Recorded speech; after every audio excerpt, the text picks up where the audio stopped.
അവഗണിക്കുകയാണ് ചെയ്തത് എന്നുള്ളതാണ് സത്യം.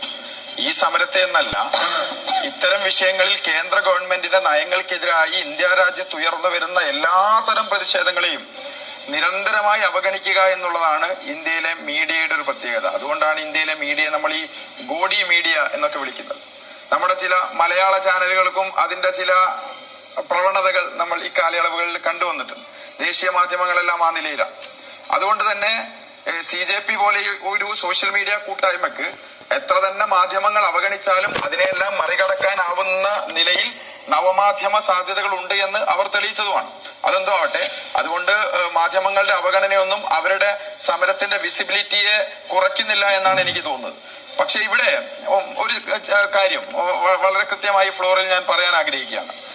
ചാനൽ ചർച്ച വെക്കുമ്പോൾ പങ്കെടുക്കുന്ന ആളുകളുടെ പൊസിഷൻ കൃത്യമായി നിങ്ങൾ രേഖപ്പെടുത്തുന്നുണ്ടല്ലോ. അപ്പൊ എന്റെ പേരിന് നേരെ SFI എന്ന് വെച്ചിട്ടുണ്ട്, KSU പ്രതിനിധിയുടെ പേരിന് നേരെ KSU എന്നാണ്, ആം ആദ്മി പ്രതിനിധിയും. ഇവിടെ ഒരു അദ്ദേഹം വന്നിരിക്കുന്നുണ്ട്, അദ്ദേഹത്തിന്റെ പേരിന് നേരെ രാഷ്ട്രീയ നിരീക്ഷകൻ എന്നാണ് വെച്ചിട്ടുള്ളത്. അദ്ദേഹം എന്ത് രാഷ്ട്രീയമാണ് നിരീക്ഷിക്കുന്നത്? ഞാൻ വ്യക്തിപരമായി അധിക്ഷേപിക്കുകയല്ല, അദ്ദേഹത്തിന്റെ വാദത്തെ മുൻനിർത്തിയാണ് എന്റെ ചോദ്യം. എന്ത് രാഷ്ട്രീയമാണ് ഇദ്ദേഹം നിരീക്ഷിക്കുന്നത്? ഇദ്ദേഹത്തിന്റെ പേരിന് നേരെ രാഷ്ട്രീയ നിരീക്ഷകൻ എന്ന് മാറ്റി സംഘി എന്ന് എഴുതി വെക്കണം എന്ന അഭിപ്രായമാണ് എനിക്കുള്ളത്. അതൊരു അധിക്ഷേപമായി അദ്ദേഹം കാണുന്നുണ്ടെങ്കിൽ അതിന് അങ്ങനെ തന്നെ സ്വീകരിച്ചുകൊള്ളുക. കൃത്യമായി RSSന്റെ രാഷ്ട്രീയം ശാഖകളിൽ നിന്ന് ഉൽപ്പാദിപ്പിക്കുന്ന ഈ രാജ്യത്തെ സാധാരണ മനുഷ്യരെ മതത്തിന്റെയും ജാതിയുടെയും പേരിൽ ഭിന്നിപ്പിക്കുന്ന, ഭരണകൂടത്തിനെതിരായ സമരങ്ങളെ രാജ്യദ്രോഹമായി മുദ്രകുത്തുന്ന സംഘപരിവാരത്തിന്റെ രാഷ്ട്രീയം കാവിക്കളർ കുപ്പായി വിട്ടി ചാനലിൽ വന്ന് പറയുന്നയാളെ രാഷ്ട്രീയ നിരീക്ഷകൻ എന്ന് വിളിച്ചുകൊണ്ട് ഈ ചാനലിൽ അവതരിപ്പിക്കുന്നത് നിങ്ങൾ ഈ ദേശീയ മാധ്യമങ്ങളെ വിമർശിക്കാനുള്ള നിങ്ങളുടെ സാധ്യതയെ തന്നെ ക്യാൻസൽ ചെയ്യാണ് എന്നാണ് എനിക്ക് തോന്നുന്നത്. ഇത്തരം ആളുകളൊന്നും രാഷ്ട്രീയ നിരീക്ഷകരാണ്, അവർ RSSകാരാണ്, സംഘികളാണ്. ഇപ്പൊ ഇദ്ദേഹം ഇവിടെ പറയാണ്, ജനാധിപത്യ രാജ്യത്ത് ഒരു കൂട്ടർക്ക് പ്രതിഷേധിക്കാൻ അവകാശമുണ്ടെങ്കിൽ ആ പ്രതിഷേധിക്കുന്നവർക്കെതിരെ പ്രതിഷേധിക്കാനും അവകാശമുണ്ട്, ശബ്ദിക്കാനും അവകാശമുണ്ട്. ശബ്ദിക്കുകയാണോ ചെയ്തത്?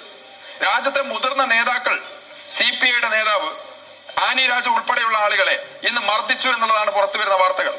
ബജ്രംഗ് ദൾ അടക്കമുള്ള ഈ രാജ്യത്തെ RSSന്റെ ഫ്രിഞ്ച് ഗ്രൂപ്പുകൾ അവർ വടിയെടുത്ത് ഈ സമരത്തിന് വന്ന ആളുകളെ തെരുവിൽ ആക്രമിക്കുക. നിങ്ങൾക്ക് എന്താണ് അധികാരം?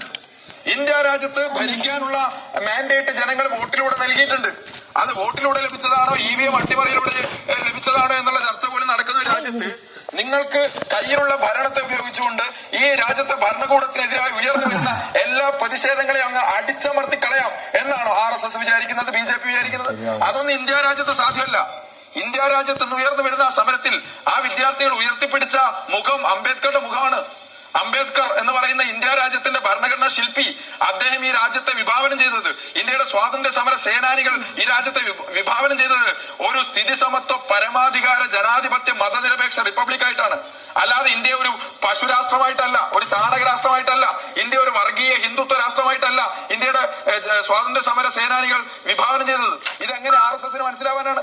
ഇന്ത്യ രാജ്യത്ത് ഈ സ്വാതന്ത്ര്യ സമരം നടക്കുന്ന സമയത്ത് ആൻഡമാനിലെ ജയിലിൽ ബ്രിട്ടീഷുകാരുടെ ചെരുപ്പ് നക്കി കൊടുക്കുകയായിരുന്ന ആചാര്യന്മാരെ സ്ഥാപിച്ച RSSകാര് ഇന്ന് ഈ രാജ്യത്തെ സാധാരണ മനുഷ്യരെ, മതന്യൂനപക്ഷങ്ങളെ എന്താണ് മതേതരത്വം എന്ന് പഠിപ്പിക്കുക, എന്താണ് രാജ്യസ്നേഹം എന്ന് പഠിപ്പിക്കുക. ഈ രാജ്യത്തെ സാധാരണ മനുഷ്യർക്ക്, ഈ നാട്ടിലെ വിദ്യാർത്ഥികൾക്ക്, യുവാക്കൾക്ക്, ഈ നാട്ടിലെ പിന്നോക്ക ജനതയ്ക്ക് നിങ്ങളുടെ രാജ്യസ്നേഹത്തിന്റെ സർട്ടിഫിക്കറ്റ് ആവശ്യമില്ല എന്നാണ് ഞങ്ങൾക്ക് പറയാനുള്ളത്.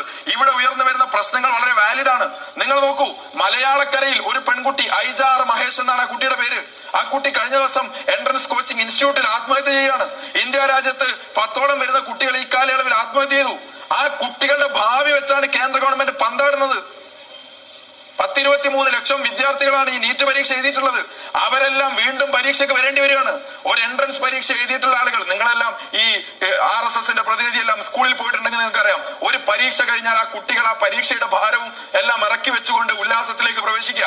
അങ്ങനെ പരീക്ഷ എഴുതി റിസൾട്ടും കാത്തിരിക്കുന്ന കുട്ടിയോടാണ് പറയുന്നത്, നിങ്ങളുടെ ചോദ്യപേപ്പർ ചോർന്നിരിക്കുന്നു, ഞങ്ങൾ തന്നെ അത് ചോർത്തിയിരിക്കുന്നു, ഞങ്ങൾ പരീക്ഷ ക്യാൻസൽ ചെയ്തിരിക്കുന്നു, നിങ്ങൾ വീണ്ടും പരീക്ഷ എഴുതണം. ആ കുട്ടികളാകെ പാനിക് ആവുകയാണ്. എന്ന് പരീക്ഷ വരുമെന്ന് ഉറപ്പില്ല. ഈ വീണ്ടും പരീക്ഷ എഴുതിയാലും അത് ഇതേപോലെ അട്ടിമറിക്കുമെന്ന് ഉറപ്പില്ല. അങ്ങനെ പരീക്ഷ നടത്തി റാങ്ക് ലിസ്റ്റ് പ്രസിദ്ധീകരിച്ചാലും മാന്യമായ നിലയിൽ ഇവിടെ അഡ്മിഷൻ ലഭിക്കുമെന്ന് അറിയില്ല.